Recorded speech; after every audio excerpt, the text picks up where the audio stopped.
Здравейте, как се казвате, от коя компания сте? За мен е Мирчева се казвам и представлявам Мотобок, специалист по отбор на персонал съм. Премена, може ли да ни кажете защо в днешно време предпочитаме живата комуникация пред AI?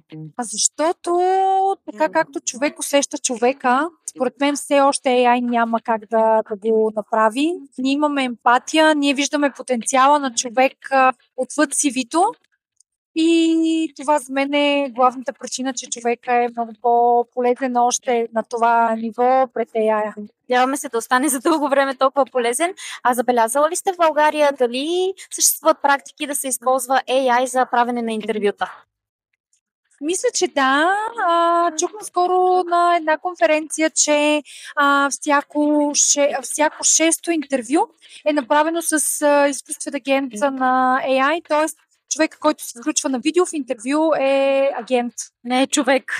Да, не е човек, а пък всъщност отговаря на въпросите, т.е. той е специално генериран, за да може да проведе интервюто вместо човек, който е. Дали това е бъдещето, дали това ни очаква, ще разберем до няколко години, а може и по-рано.